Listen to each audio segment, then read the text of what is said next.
Hi everyone, welcome to our third and final webinar for the year, KIDDO's Milestone Observation Tool. My name's Amanda Derbyshire and I'm the Program Director of KIDDO, and with me today is Julia Andrew, who is our Early Years Program Manager. Would love to hear where you're joining us from today. We've got 130 people who have registered for the webinar, and I know you're from all over Australia and the world. Some of you will be seeing this on replay. If you are, please make sure you send us an email to let us know you've seen it so we can send you a certificate. Everyone who's watching it live will send you a copy of the presentation and the certificate after the webinar is concluded. So KIDDO wouldn't be here without the support of Healthway, so I have to acknowledge their support, who for many years have supported us to develop the KIDDO platform. Today, I'm excited to share the Milestone Observation Tool for you. It's such a valuable resource in KIDDO's platform for early childhood education and care services, and we're going to provide you some practical tips on how you can use that. So first of all, I'd like to acknowledge the traditional owners on the land on which we live, work and play. I'm based in Perth in Western Australia on the land of the Wadjuk Noongar people, and to all their elders, both past, present and emerging, and to the native people on the lands all across Australia of where we work and live. I can see in the chat already we've got people from all over Australia. It's great to have you. And I would like to acknowledge, I know many of you joined in Physical Literacy Week, which was the first ever Physical Literacy Week from November 3rd to 7th. A huge thank you from us for joining in, for sharing the wonderful activities you got up to in your services and your primary schools.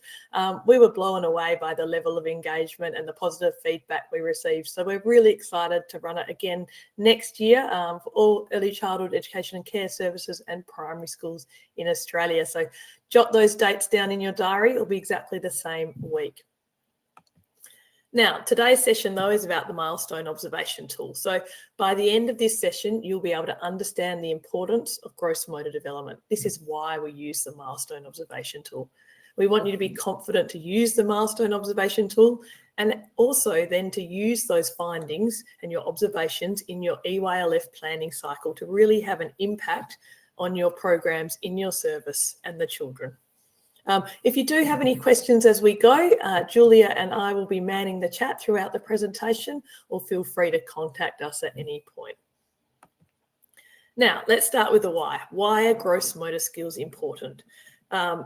Firstly, what are gross motor skills? What are fundamental movement skills? What are physical literacy? I know there's lots of confusion around what all these different things are, and we often use gross motor skills and fundamental movement skills interchangeably. So it's important we know what they are. Gross motor skills are any movement made by the large muscles in the body. Okay, so anything from sitting up to walking to squatting to throwing a ball to running. Fundamental movement skills fit in a category underneath gross motor skills. So they're more specific skills. We call them the building blocks of being physically active. These are things like running, jumping, catching, throwing, skipping, galloping. And we'll talk about them in a bit more detail. So effectively, fundamental movement skills are all gross motor skills. They're part of that same category. They're just a more select group of skills. And then physical literacy. Where do gross motor skills and fundamental movement skills fit with physical literacy? You'll remember that physical literacy is made up of 4 different domains, and gross motor skills fit into that physical domain. In the early years, our focus on that physical domain is developing those gross motor and those fundamental movement skills, because we know that they're so important if children are going to be active throughout their life. Okay? You'll remember we have the other domains which are just as important. We need to build motivation and confidence. We need to develop social skills. We need for children to understand why it's important to be active and how it makes their body feels. So the evidence, there's been a lot of research around the benefits of fundamental movement skills. The research is pretty clear in this area, and you can see on screen the benefits of fundamental movement skills in the early years. And it's not just being more physically active, which is really important as an outcome itself. It is the whole child you are impacting, and you're having a direct impact on their learning and development in these early years, because you're building their focus and concentration so they're more ready to learn. You're improving their self-regulation. They can manage their emotions better. They're supporting their mental health, so they're a lot less likely to be anxious and depressed, the research says. Their problem-solving skills, their executive function skills are better. It helps with their brain development. And there's social skills. Generally, when we're active with other children. So we're learning those things like turn taking and following instructions and interacting with others in a positive way. And we build our self-confidence. As we learn and develop these skills and realise what we can do with our bodies, we become more confident and we're a lot more likely to be active in the future. So I hope that that's enough of a why for you. It really is, they're so important in the early years, and movement has so many benefits for the whole child. And so how does movement skills develop? We often call them motor development, the development of the motor skills. And in that first year of life, babies are born with reflexes and they start losing those reflexes after they're born. And then babies develop what we call rudimentary movement skills. So that's things like sitting up, crawling, pulling to stand, reaching and grasping and walking. At this point, we need to provide children with an opportunity to move every day. So every typically developing child will develop those rudimentary skills, probably at different times. Everyone's on their own developmental timeline, generally in the same order. But if you provide them an opportunity in a safe and supportive environment, they will develop those skills. And then we move on to the fundamental movement skills. So this is when children, once they start walking, they're ready to develop balance. They're developing walking and running and jumping and throwing and catching. And these are a little bit different. These are our fundamental movement skills, but they are learnt skills. So every child can develop these skills, but they need both opportunity to explore and play, but also teaching and learning. Teaching and learning might be playing a game of follow the leader. Teaching and learning might be playing a game of throw and catch. Teaching and learning might be watching one of their peers run and trying to run the same as they do. It doesn't have to be an hour-long PE lesson, and we certainly wouldn't want that for children in the early childhood education and care environment. So it's important to understand those stages when we're looking at using the Milestone Observation Tool. Now, fundamental movement skills are divided into 3 categories. So remembering these skills are the basic building blocks of being physically active throughout your life. They're really important that we provide children in the early learning environment the opportunity to explore these skills. We start first with stability skills, so things like balance and twisting and turning. These really underpin the development of locomotor skills and object control skills. If we don't have that base ability to balance on different surfaces, balance as we move, to start and to stop, it's very difficult to develop locomotor and object control skills. And then next would move on to the locomotor skills. So generally it's stability skills first, then locomotor skills, which are how you move your body, running, walking, skipping, hopping, jumping. Now you can imagine you can't hop unless you can balance, because hopping's on one leg.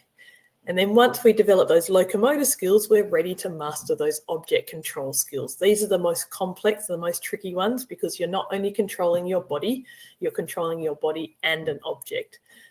So when we're developing our programs, and you'll see the teaching and learning experiences within KIDDO, we start with those stability skills, then we bring in the locomotor skills, and then we have that specific focus on object control skills.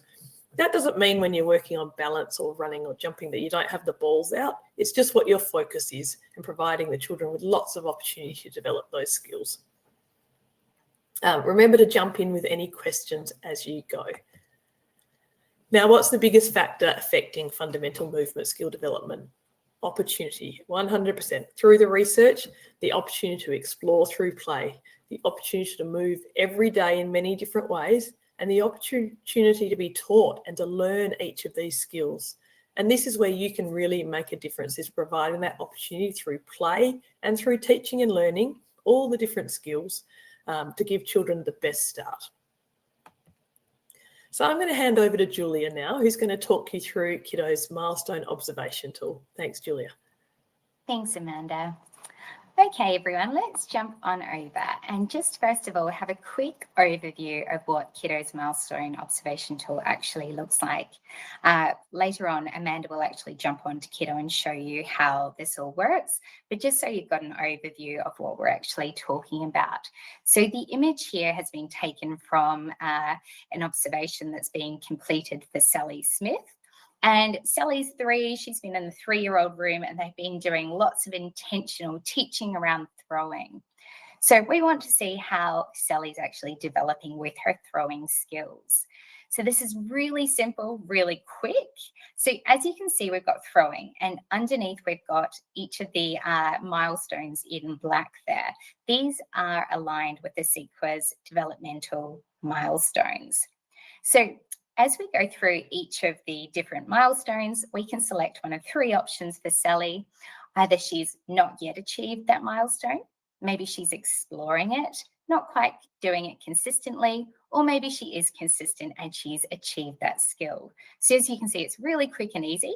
We go through, select the correct box for each of the milestones, and then when you finish, you're going to get an automated report, which has all of the data that gives you the snapshot of how Sally's doing with regards to her development for throwing, for example, in this area. So that's what it looks like on KIDDO. What I want to draw your attention to here is how we can address the EYLF planning cycle, each of the elements using KIDDO's milestone observations. So the image here has been taken straight from the EYLF, and that's the planning cycle that I'm sure most of you are really familiar with. So what we're going to go through now is each of the elements of the planning cycle: observe, assess, plan, implement, and evaluate.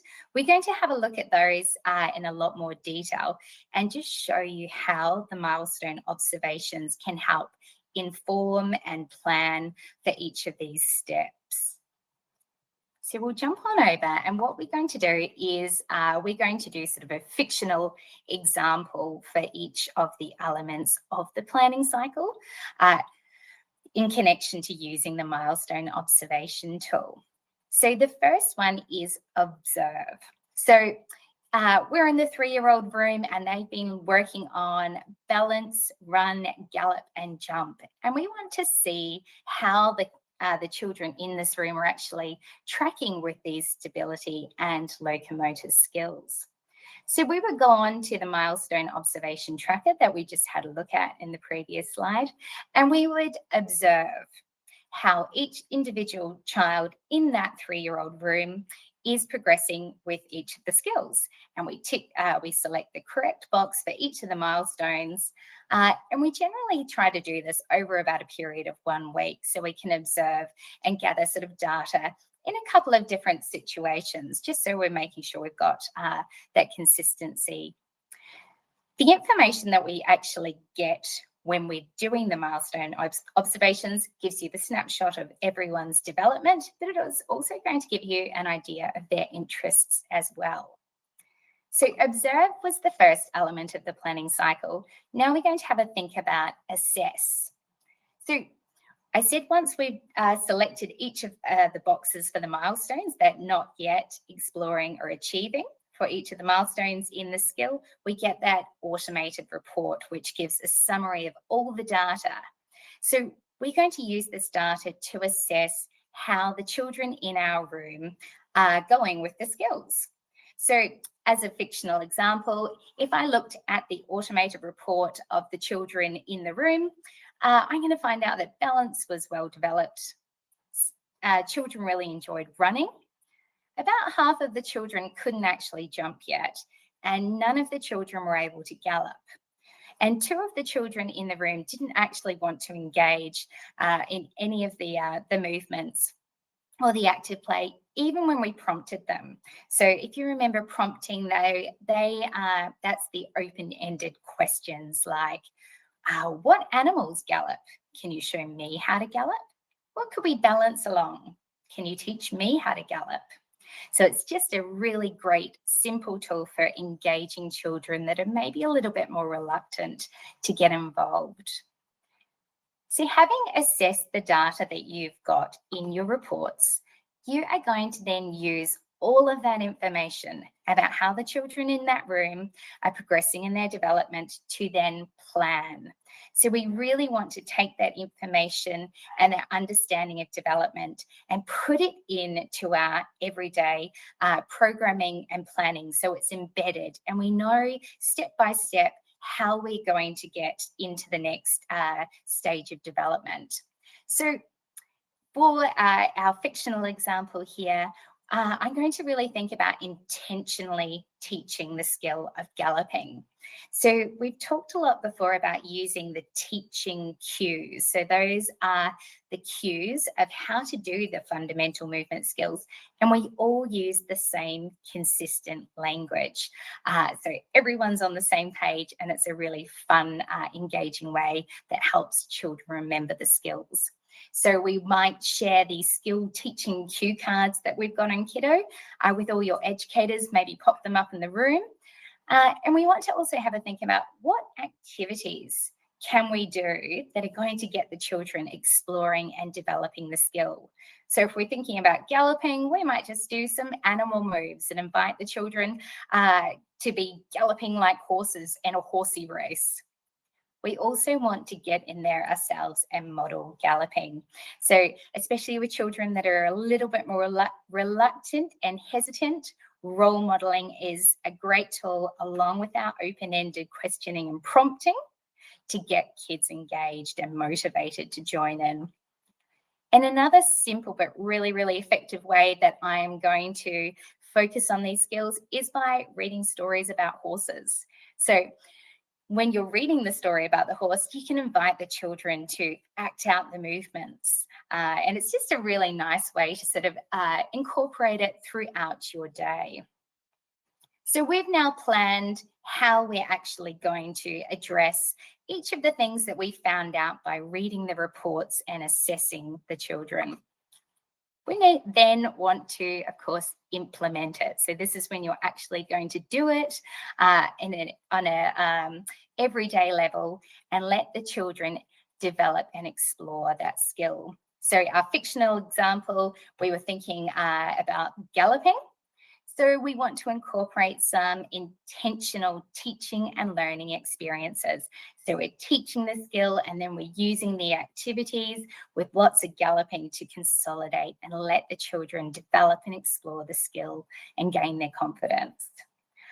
So we're going to have those books incorporated into our learning. So it might be that you set up your reading corner with lots of books about horses. So the kids in their own time can come along and you will probably look over and find that they are getting up and doing some galloping on their own without any prompting from the educator.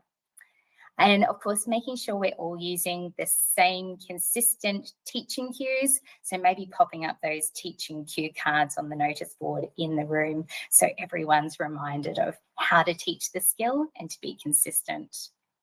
So that's implement. Let's jump on over to evaluate. So evaluate is when we want to look back and think about how our planning and our implementing, what the outcomes have actually been. So whether the children progressed, whether they enjoyed it, what worked well, what maybe didn't work so well, how would you change it for next time? You could use the milestone tracker here again, so you can actually track how the children were going before and how they're now going after you've put your plan into action. What books did they like and what games did they like? And also just remembering galloping especially is really quite a hard skill to actually master. So the kids might not be able to coordinate these movements. So just remember when they get frustrated, lots of engagement, lots of being positive and praising them for their efforts and getting involved again, being that role model. So that's how we're going to use the KIDDO milestone observations to address each of the elements of the planning cycle. So when we're thinking about this, we want to maybe cover around 3 to 5 different skills that you've been focusing on in your room. And if you're not sure what skills the children should be working on for their age group, maybe you're new to the room or you're just starting out as an educator, using ASECRA's developmental milestones as a guide is a really great resource because you can jump on there and see what your age group typically would be doing. Environment, number 2, really important one. So making sure you're supporting these skills by setting up your indoor and your outdoor environment with lots of opportunities for children to engage in these skills during their active play. And the number 3, focus on 3 or 4 children at a time. And we want to observe them over a period of time, because you might find that a child is really fantastic at doing a skill one day, and for the next 3 days, they're not quite getting it. So good to get a snapshot over time. And remember prompting those open-ended questions to give children agency and choice in their learning and development, helping the reluctant children. Okay, so ideally, we would like to aim for doing these milestone assessments at least twice a year for each child in your room. The reports that are generated, these are a fantastic resource to share with parents, and Amanda's going to talk a little bit more about that really soon. And you can also customize them, so adding photographs, and we'll show you some examples of some fantastic ways that you can do that later on. Okay, I'm going to jump on over to Amanda, and she's going to pop on to KIDDO to show you how this actually looks when you're on KIDDO and using it in an everyday setting. Excellent. Thank you, Julia. And that's great to see how it fits so nicely into the EOALF planning cycle. So let me just share my screen, and I'm going to jump onto the KIDDO website, and we'll see what it looks like in action. So remember, if you aren't a KIDDO member, you can sign up for a 30-day free trial and access all these resources and have a go and see if it's something that you might be interested in. It's great to see we've got people from all over the world joining us today in today's webinar, and it's certainly gross motor skills and fundamental movement skills are really relevant everywhere. It is an international program. Okay, so you can see I'm at an example service, John Street Early Learning. I've set up my rooms. You can see the different room names. We're going to look at the Milestone Observation Tool first with the babies in nursery 1, and then we're going to look at it for the kindergarten children.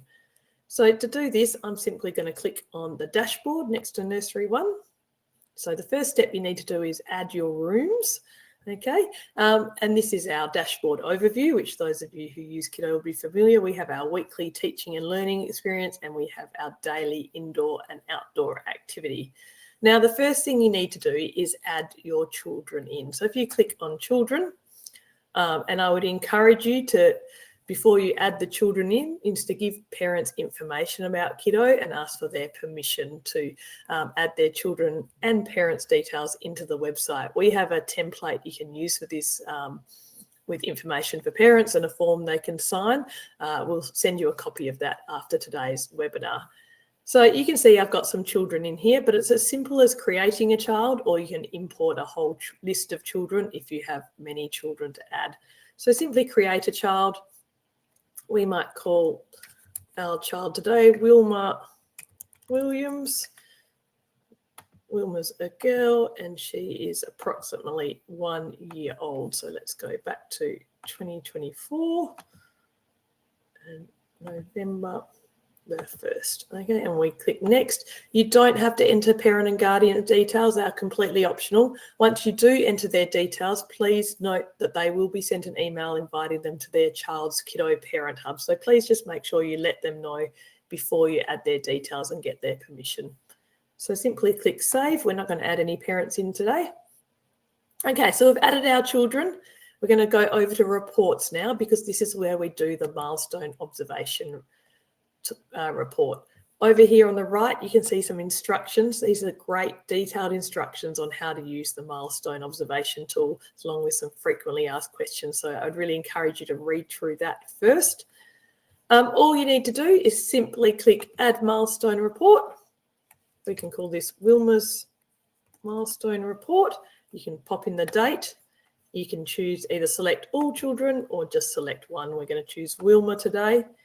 We click next. Then we need to select the milestones which we're going to be observing today. Now, Wilma's 1. She's just starting to walk. She's been standing, and she does some throwing. So they're about the age-appropriate ones we'd like to look at. You can see there's a whole range of milestones you can select. The ones that are greyed out are the ones that we wouldn't really expect Wilma to be developing at this age. However, she might be really advanced, so you can select climbing or whichever ones you'd like to report on if you'd like. They're just greyed out as a guide for you. We're going to use it straight away. You can do it on a phone or a tablet or a laptop, however you'd like. It works across all devices. If you want to do it at a later time, just click save, but we're going to do save and run today. And we're going to click go. And as soon as we're watching Wilma as she's interacting with her environment, and we've been watching her over a few days, we've got each of these different statements, and we need to check box for each of them, whether she's not yet, whether she's exploring, or whether she's achieved. So you can see above each of these statements in tiny writing is what expected age would expect Wilma to be doing this. So for standing, is she able to take her weight on her feet when she's standing? Achieved, yes, she can do that. Can she pull herself to standing with her hands held? Yes. Can she stand by pulling herself up on furniture? Yes. Can she stand alone momentarily? Oh, she's done that a few times, but not all the time. So exploring. Does she squat to pick up objects? Not yet. And again, you can see ones that are grayed out that we wouldn't typically expect her to be developing at this age. However, if she is, you can always still mark them if you'd like. Okay, so let's go to next. We're on to throwing. Does she pick up and throw small objects? Oh, yes, she's definitely a thrower. So she's achieved it. She's thrown a ball. Yes. Does she roll a large ball using her hands and arms? No, I haven't seen her do that. And then for walking, does she walk while holding onto furniture or a trolley with support? Yes. Does she walk alone with her hands held up high? Not yet. Does she walk alone with her hands low? Not yet. Does she go downstairs holding on? Again, not yet. And again, there's more options that are grayed out, so you don't have to mark them. So it's as simple as that. Really takes a few minutes. You're looking at the children in a natural environment, and you just click save. And so what can we do with that information? If we go back to Milestone Reports, we can go and have a look at Wilma's report. So as soon as you enter that information, an automated report is generated straight away. So if you go back to the Children's tab, click down and find Wilma, click the little graph button, and we will download a report. So we'll save that and download. And you can see on these reports, you can customize them for your service, your organization. You can pop your logo on there, and you can also change the wording. But these are for parents. These are to start the conversation with parents and to keep that learning and development going at home and encourage them to be active with their children by giving them this personalised information. So you can see it's telling parents how movement's such an important stage at this age and what Wilma's doing. It only looks at the skills that you've marked as either mastered or exploring. The ones that you ticked not yet, it doesn't mark these on the report. So it's sharing with parents where Wilma is up to, what she's currently exploring or has mastered. And it also has that expected age of development. On the second page, it has more information for parents about how this is just, it's just based on observations. It's not a diagnostic tool. And importantly, it links parents into activities they can do at home, because that's what this is all about. Okay, so that's the Milestone Observation Tool for a baby. Okay, let's have a look. We're going to go and switch rooms now, and we're going to go to the kindergarten room. And again, we're going to add a child. So we're going to create a child. And this one might be called Samuel Pointer. Sam is a male, and he is about 3 years old.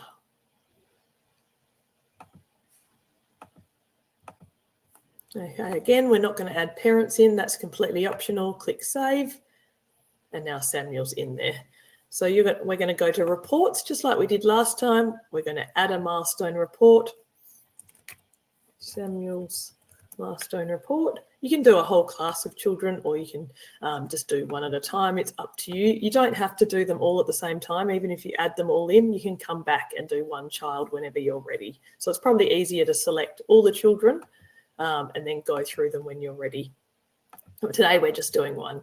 Next. And what are we going to look at for Samuel? So we've been working at some of our locomotor skills. So we're going to look at running and jumping, as well as balance. Okay, anything from 3 to 5. Any more than 5 would be a bit overwhelming to observe and report on at the one time. We're not ready to do the observation at the moment. We're just going to click Save, and we're going to come back to it.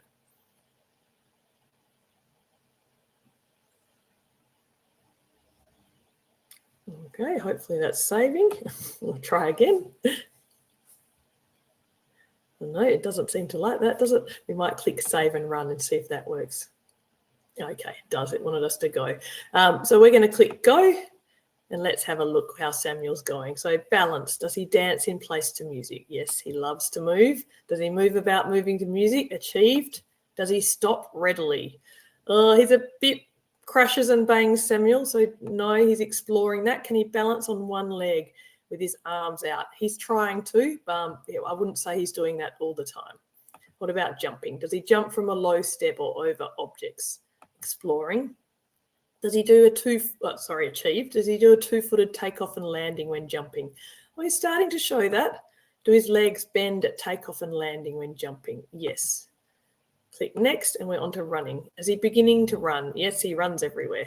Does he run without bumping into things? Sometimes, definitely not all the time, so we'll tick exploring. Are his arms bent when running and moving opposite to his legs? Exploring. Does he have a high knee lift as he's running? Yes. Do his eyes look forward and his body is still? Yes, his running is quite a nice technique. And we click save. So again, they don't have to be perfect. It's what you observe in your natural environment. If you have any doubts, you can ask another educator to have a look. Now let's have a look at Samuel's report. Okay, so again, we go to the Children's tab. We go down to Samuel. We click on the blue little graph icon. It'll automatically save it. And we download it. And again, you've got some different wording, but you can customize that and you can see it's got the skills that Samuel's mastered and exploring. It has the information for families and the activities they can do at home. So a really easy thing to do to see where your children are up to. One thing that a lot of services are starting to use now is the Parent Hub. So let me just switch tabs quickly. I've logged in as a parent here. So when you invite parents, when you add their details, this is what they get invited to see. So this is for Sally. You can see at John Street Early Learning, Sally's learning hopping. So that's what the teaching and learning experience program is at the moment. You can access Sally's Milestone Observation Report here. And also as parents, they can search. So they might want to go, right, let's do some hopping at home. We can see she's doing hopping at her early learning service. Let's see what some hopping activities are. And all of a sudden you've got some hopping activities you can do at home. So it really helps the learning continue at home. Parents can also look at Sally's progress. They can get information about why hopping's important. So much great information here for families. And I know families we've spoken to have been added in by their early learning service. Just think it's an incredible resource. So that's what happens when you add families in. Okay, I'm going to stop sharing now and go back to the webinar.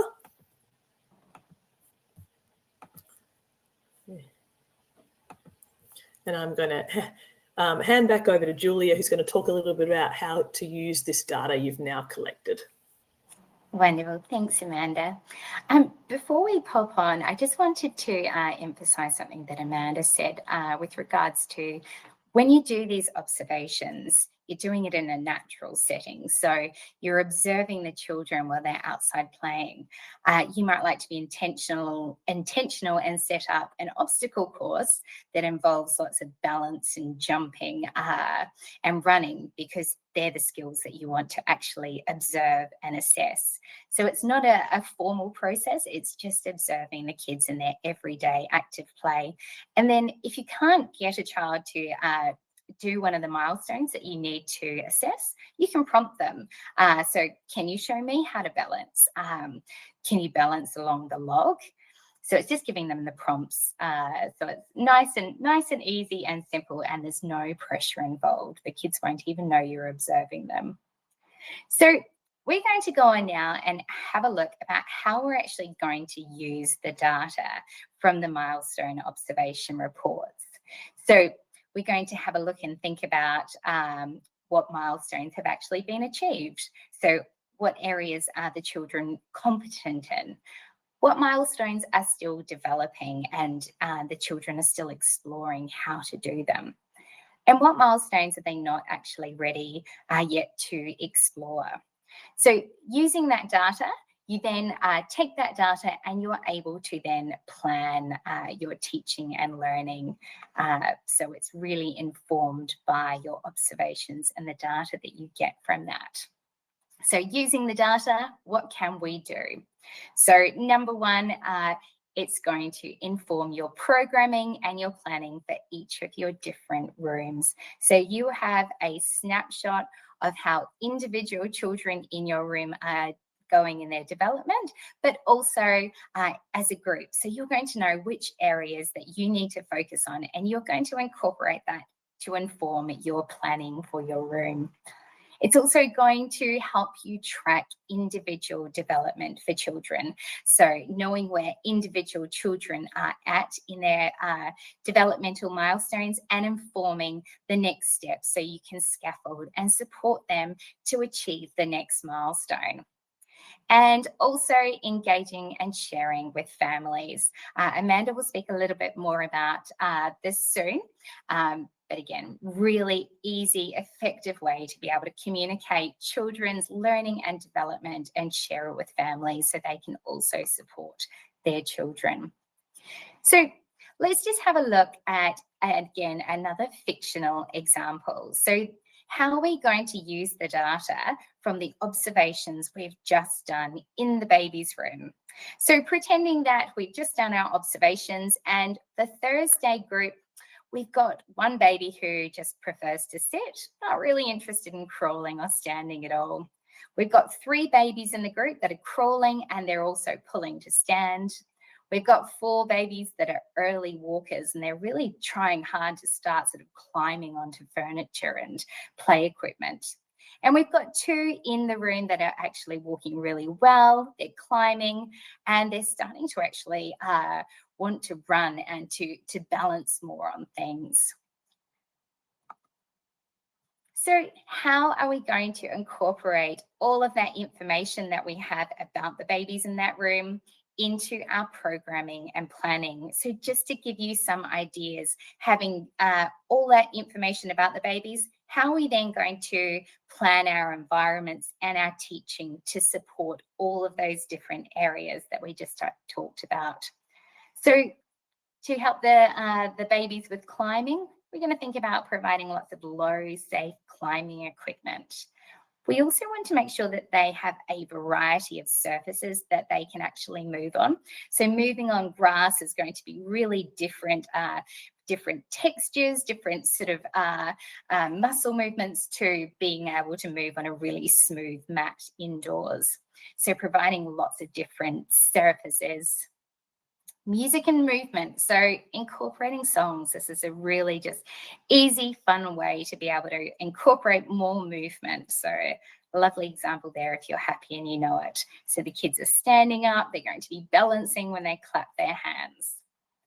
And also thinking about incorporating these movements into your transitions during the day. So thinking about encouraging the children to crawl or walk from one area to the next when they're transitioning from different areas or different activities. So it's just a really nice way to incorporate lots of incidental opportunities for the children to develop these skills that you know and have identified that they need support in to move forward in their development. So that was sort of a room level. Let's have a little think about plans for individual children. So we had a baby who preferred to sit. So how can we structure the environment and our teaching and learning to support the baby who prefers to sit? So we want to just think about incorporating lots of tummy time, and you might make that more interesting for the baby by putting some floor mirrors or some toys that are slightly out of reach so they can practice that shifting of weight or that reaching and grasping for objects. Incorporating just plush, soft toys or low furniture. So they've got lots of interesting things in their environment and also opportunities to actually support themselves to start moving.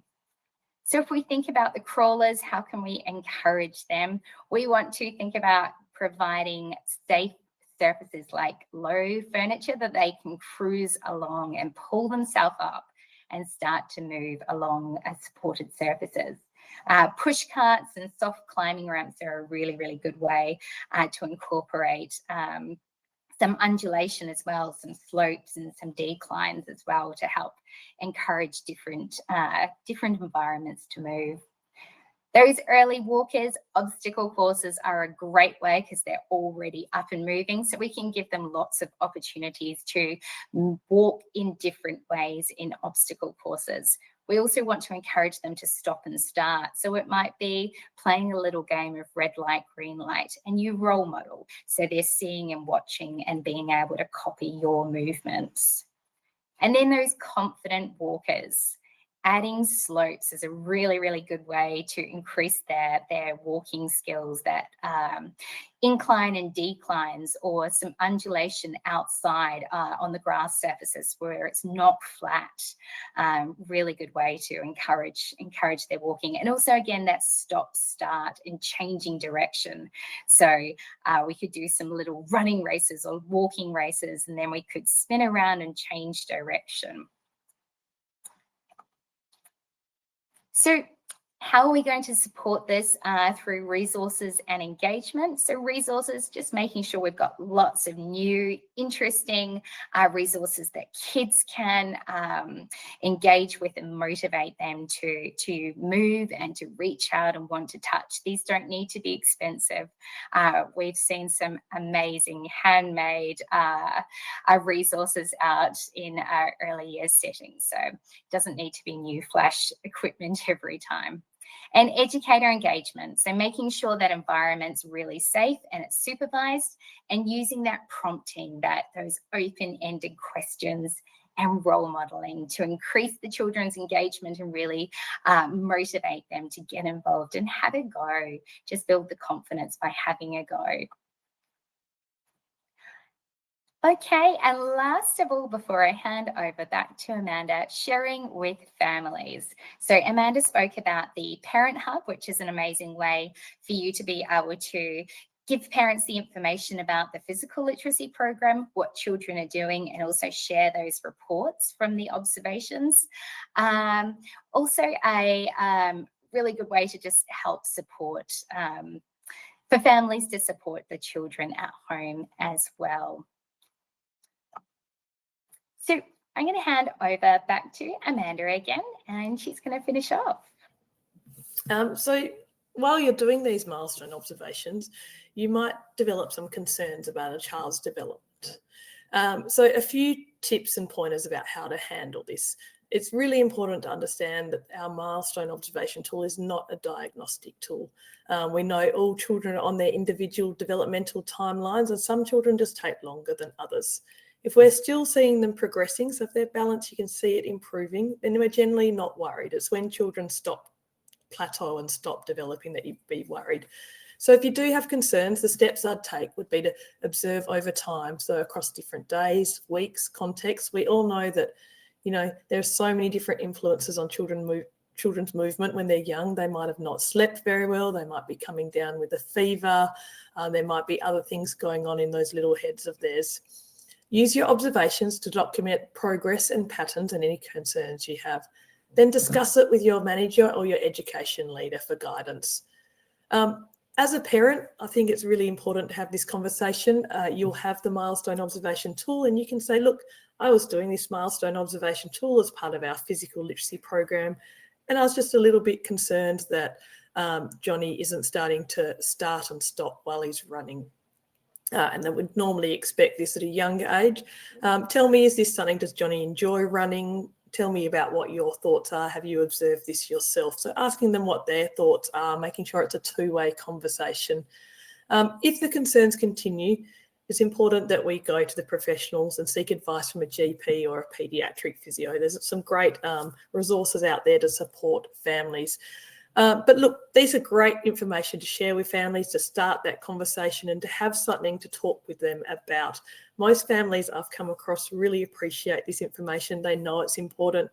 In that first year of a child's life, they're really invested in the child's physical development as they start sitting and standing and walking. We find once children start walking, they lose that interest. So important to make sure parents understand it's still that 0 to 5 is a key development stage for all these movement skills that have an impact on the whole child.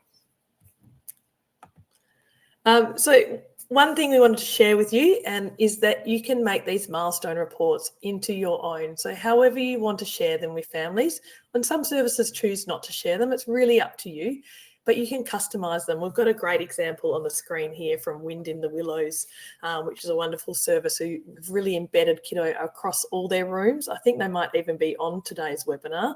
If they are, they might be able to pop something in the comments about what the milestone reports, the benefits it's brought to their service. But you can see they've added photos to their milestone reports. So they've printed them out and then added photos of the children exploring these skills, which adds some great context, and it helps link it to the programs they're doing at their service as well.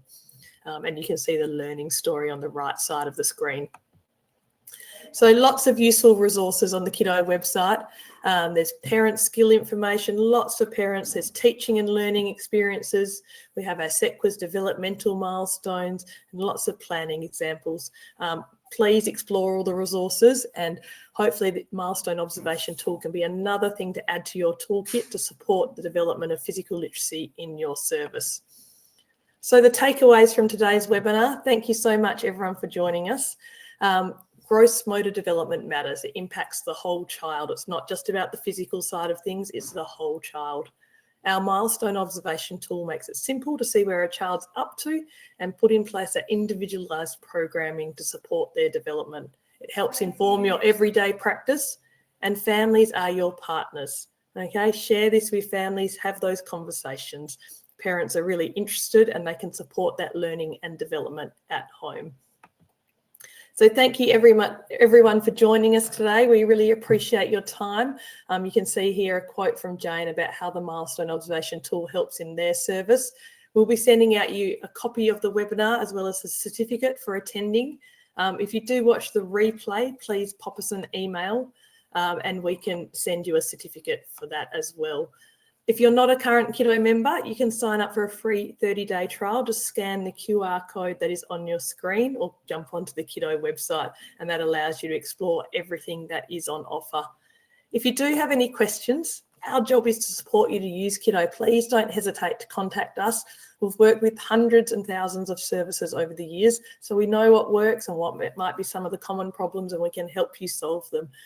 You can see Julia's contact details on the screen, so please reach out. And also, if you start using the Milestone Observation Tool, please share with us what you're doing and how it's working. We love hearing how it's being used in practice. Thank you so much, everyone, for those who've joined us today and for all our other webinars across the year. You know, on the Kiddo website, under the workshops page, you can find replays of all our previous webinars as well. So if you and your staff have time over the December, January period, they're a great source of information for you. Thank you, everyone.